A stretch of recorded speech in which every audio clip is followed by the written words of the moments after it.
Hey, Purple family. This is your girl, Ronica Crutchfield, for Shades of Purple, a Prince podcast. So, yes, I know it has been quite a little while since I've done an episode.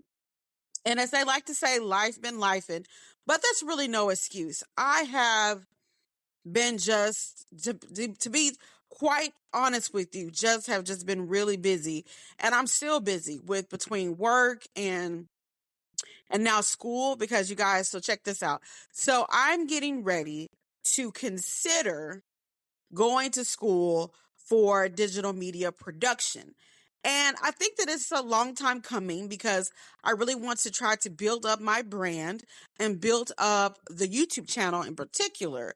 So I need your prayers for that as I try to get some classes going. I work at a local community college where I live, and they are offering these classes. And since I work there, I don't have to pay tuition.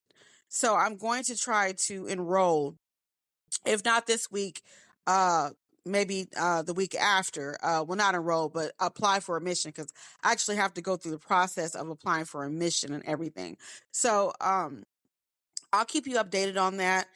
But on tonight's episode, I just want to briefly discuss just my thoughts on the whole Netflix thing, which I did a live on it. But I just wanted to kind of elaborate a little bit more on that, as well as talk about my memories of Kat Glover, who passed away a few weeks ago, back at the end of September. It was really shocking.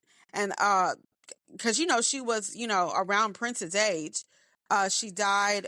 She was just 60 years old, and what really shocked me about her death was the fact that supposedly, now they haven't really, I've only seen this on this one particular YouTube channel that talks about celebrity deaths, so I don't know how true this is, but supposedly she died from a fentanyl overdose. Now, I haven't seen this anywhere else. I haven't seen it on Facebook or Instagram, to my knowledge. But to my knowledge, they said that Kat Glover died from a fentanyl overdose, the same way that we lost Prince. And I'm just sitting here like, wow, is it true? And I don't want to sit here and speculate and gossip about it, but I mean, I don't know where this particular YouTube channel got their information from.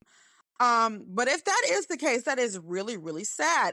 Now, of course, we do know that Kat did, dibble and dabble in, pills and whatnot, because she supposedly was the reason why Prince was doing ecstasy during what they call Blue Tuesday, back when he was getting ready to record the Black album.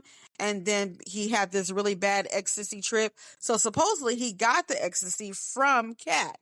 And so that was the whole reason for the whole Blue Tuesday incident, and why he decided to pull the Black album when he did. And they ended up not releasing it until 1994. So we do know that, yes, she did do, at least opioids of some sort. So, like I said, I rest in peace to both of them. I'm not trying to, put any, there's enough rumors about Prince going around now because of the whole Netflix documentary and things that have come up with that, especially with him supposedly beating up Jill Jones and all that. So I'm not here to speculate and, say anything more about anything that has not already been said. But I will say that I loved Kat Glover. She was, without a doubt, Prince's best dancer, hands down. And don't get me wrong, I did like Maite. I did like Damaris Lewis, who came much later in the 2010s. But she's really the only dancer to me that really, really stands out as being just like his best top dancer.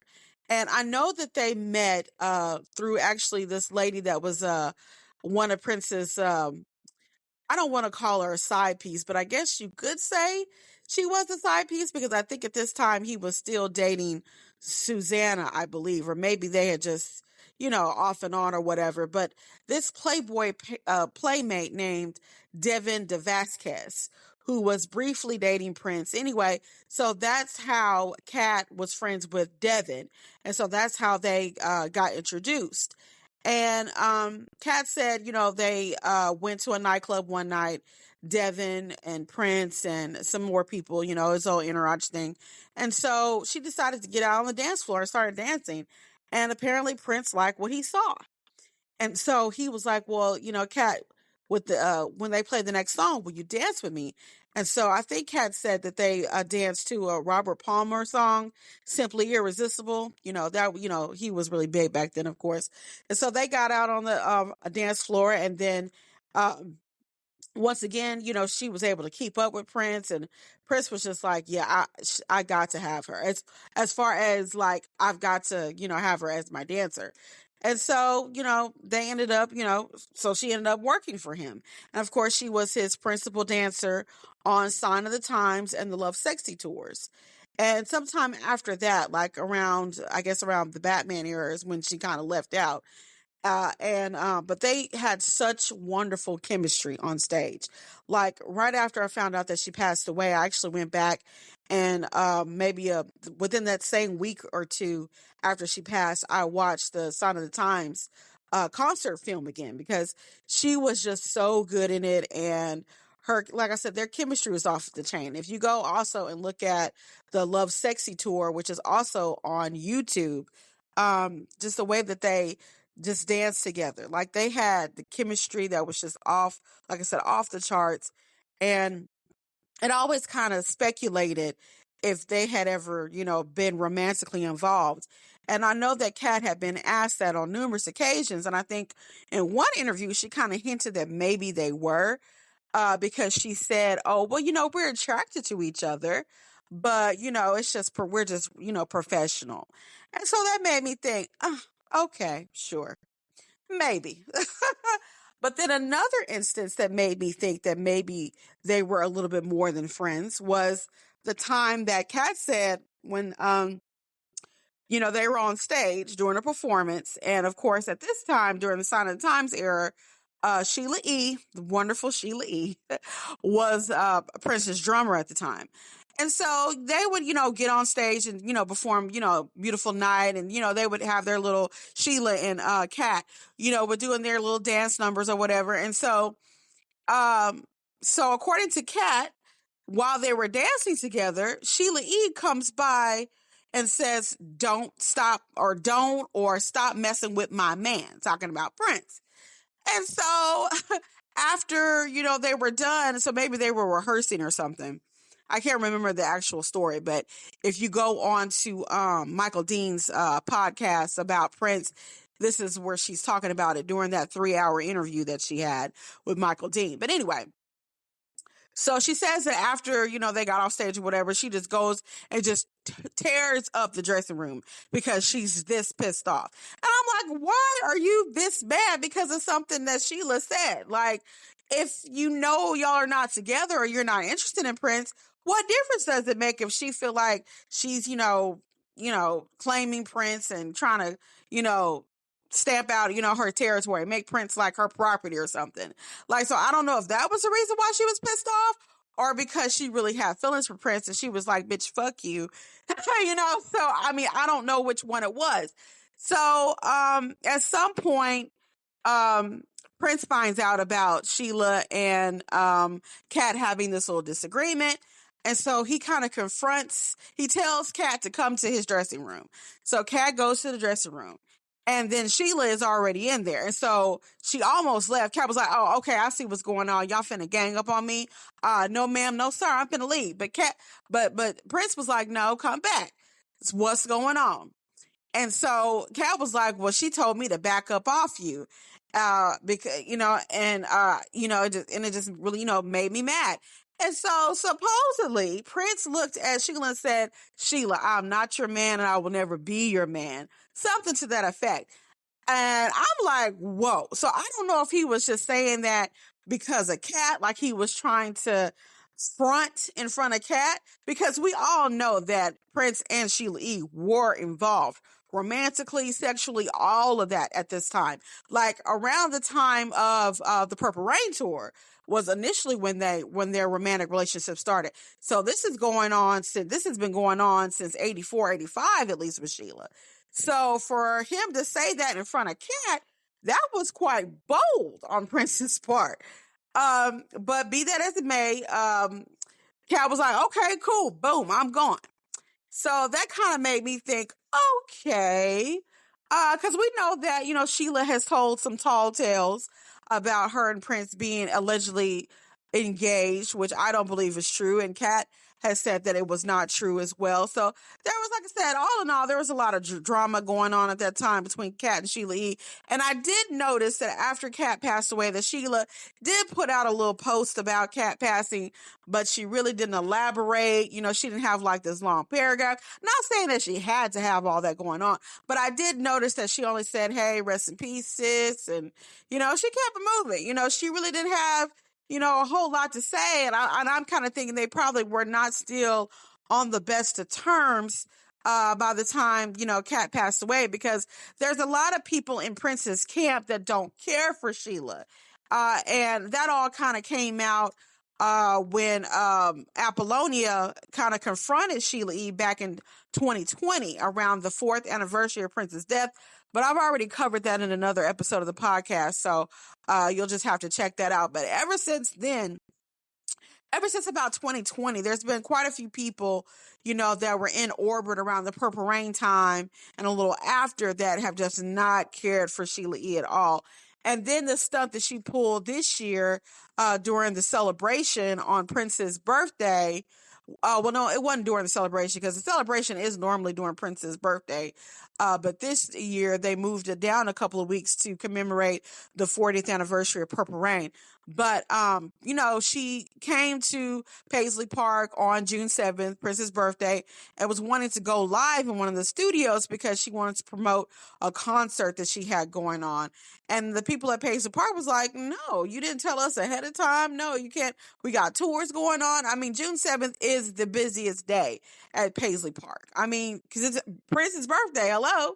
So why would you decide to do it on that day? Because you want to make it about you when it's not about you, Sheila. It's about Prince. It was his birthday. Yes, he's not here anymore. Yes, he didn't celebrate birthdays after he became a Jehovah's Witness, but he was perfectly fine with his fams doing that because he knew that his fams were going to do that. You know, they were going to celebrate, but he started it in 2000, you know, so he was the one who started the celebration. But anyway, so that was, I thought, very disrespectful. And I talked about that also as well. So I know I'm kind of going all over the place with this episode. But I just wanted to give my thoughts on Kat. Rest in peace, Kat Glover. We'll miss you. It just seems more and more, you know, people from Prince's past are dying. You know, we also lost Wally Sanford, I believe, last year. And so it's just, who's next? And okay, so this is kind of sound a little fucked up when I say this. So I apologize if people are really sensitive, and I did tell my husband this because I thought it was kind of macabre, but here it goes. So you know that in 2017, the year after Prince passed, was when John Blackwell passed away. So I know some people even said at the time, like, oh, Prince must needed a drummer. And so now with Kat passing, I'm like, okay, so he needed a dancer. So he's slowly trying to get his band together in the afterlife going, because we all know Prince is still making music, okay, in the afterlife. I just refuse to believe that he is not, that he is retired. Yeah, he's still making music. So with that being said, okay, so he still needs a bass player. He still needs a keyboardist. So I don't want to say who's going next. I mean, because eventually we all got to go, right? So, well, let's just keep, you know, like I said, just pray for Kat and her family. And like I said, I really hope it's not true that she died from a fentanyl overdose, but it wouldn't surprise me. Like I said, a lot of these celebrities have recently died from fentanyl. Tom Petty did, I think in 2017, 2018, as well as the rapper Shock G. He passed away, I believe, in like 21, 22, around the same time the DMX did. He passed away from fentanyl. So fentanyl is still taking people out, unfortunately. And I wish that at some point, you know, they would regulate those drugs and make it harder for people to get to, you know, but that just has not been the case for whatever reason. So, well, okay. So next on the podcast, I want to try to finally review Maite's book. And I'll have a lot to say about Maite's book once I want to re-listen to it. I'm probably going to get the audio to re-listen to it because I really have a lot to say about it.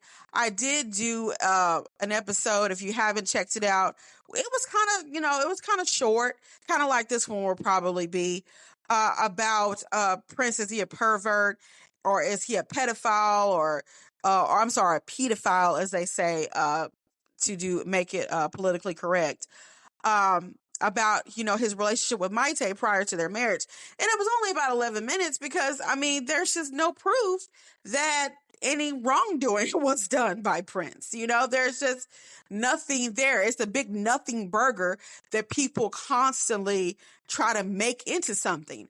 I will also be looking at Anna Fantastic. Like I said, there is, once again, there's kind of more to that than with Maite, but it's still a big nothing burger for the most part. Because while she was 17, when she was staying with him, nothing sexual happened. She said that. Like, I don't know why people don't want to believe these women when they say that Prince did not sleep with them until they were of age. But, that people want to believe what they want to believe, I guess. But anyways, I will go back and maybe do a part 2 and talk about Anna Fantastic. But once again, it probably won't be that long because there's just not, what she said is what she said. And, Prince never talked about it. So we can't, go back and look at anything that he said about it. But, it is what it is. But going back to this Netflix documentary. Now, like I said, go back and look at my live. I kind of talked about it in my live that I did. But I will say that I kind of want the Netflix documentary to come out. And I want it to come out for a number of reasons, but mostly because it's holding up new music now because of the contract, the agreement that the Prince Estate at that time made with Netflix. So until the Prince Estate can come to some type of agreement with Netflix, y'all, we're not gonna get no more new music out the boat. So that's the number one reason why I want them to figure this Netflix documentary out.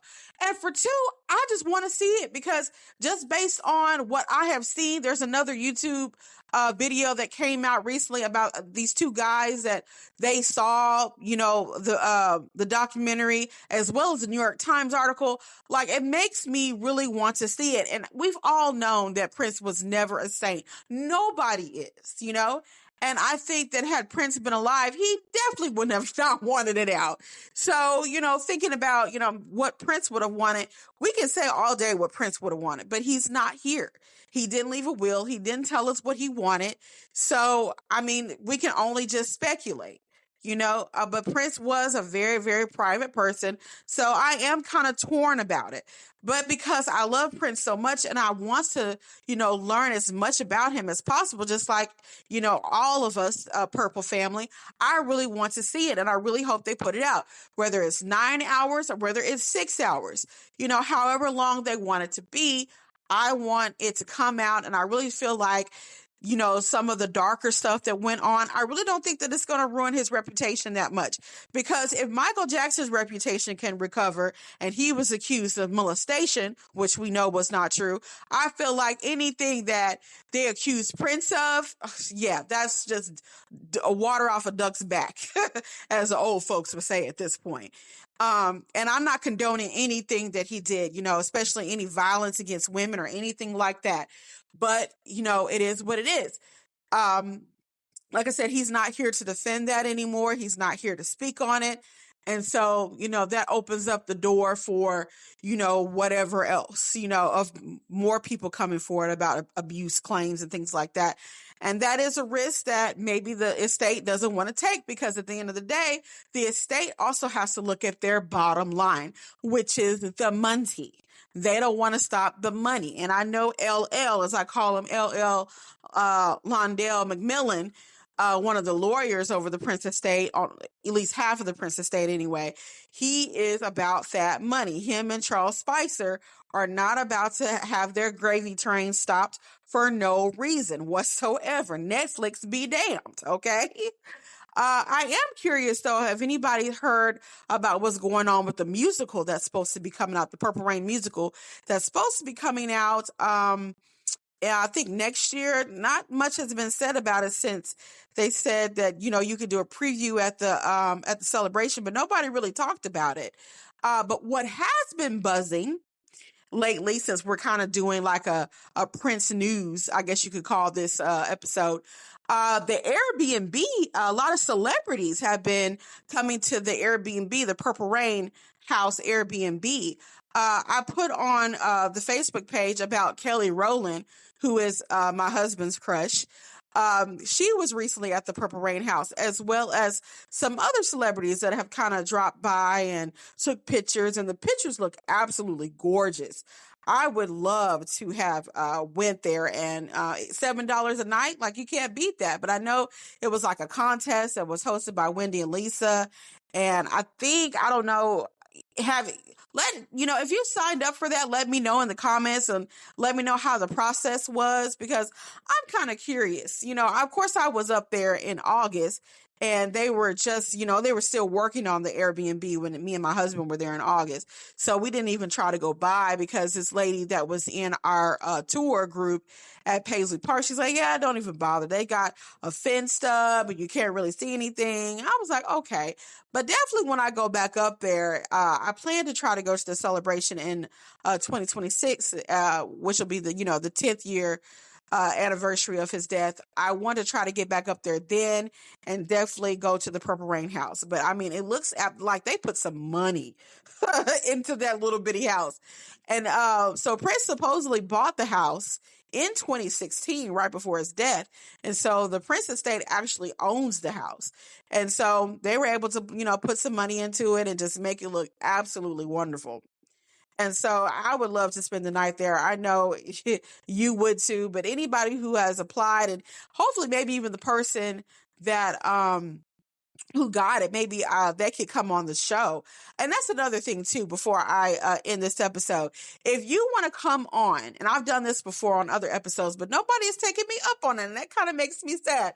But if you want to come on Shades of Purple and talk about how much you love Prince and like your experiences with his music, I would definitely love to hear your story. So please hit me up. There's a couple of ways that you can hit me up. On the Facebook page, Shades of Purple. You can hit me up on the YouTube page. You can hit me up at shadesofpurple83@gmail.com is my email address. So there's a couple of ways. So just hit me up if you want to be on here, and me and you could just sit here and have a conversation about Prince. And I would absolutely love that. So anybody's interested in that, please, please hit me up. Because I'm getting to the point now, you guys, where I'm 100% transparency here. I'm kind of, I'm looking for ideas, for the podcast. There's a lot of other things, that I want to talk about, but I need your help with that. So please, give me suggestions about Prince topics. Now, I'm going to probably go back to a couple of series that I was doing, like the Purple Kingdom series, talking about people that were in Prince's camp. Because we know that Brown Mark, he has a book, and I did read it, but of course I got to review it, so that takes time. And also going back and looking at song origins. So I still need to actually go back and look at the origin of Little Red Corvette. I did look, the only episode that I've done is Why You Want to Treat Me So Bad. So I could go back and do some more song origin episodes. So but I will try to put out more episodes, kind of like every week, like I was doing, but let me not even make that promise. I will try to put out at least, I'm gonna say at least 2 episodes a month, maybe more if I can swing it. I've also been having some technical issues and things like that with this new software that Spotify has their podcasters using, called Riverside. So it's been kind of tonight it seems like it's been holding up, but previously it hasn't been holding up as well. So So things like that has also kind of kept me from wanting to do episodes, just because not having the, these different technical issues and whatnot that I've been having. But so y'all guys, just stay with your girl. All right. We gonna thug it out. Okay. So I'm going to go ahead and end this episode. And like I said, I want to hear from you guys. As always, love you, peace, and be wild. And may you live to see the dawn. Bye.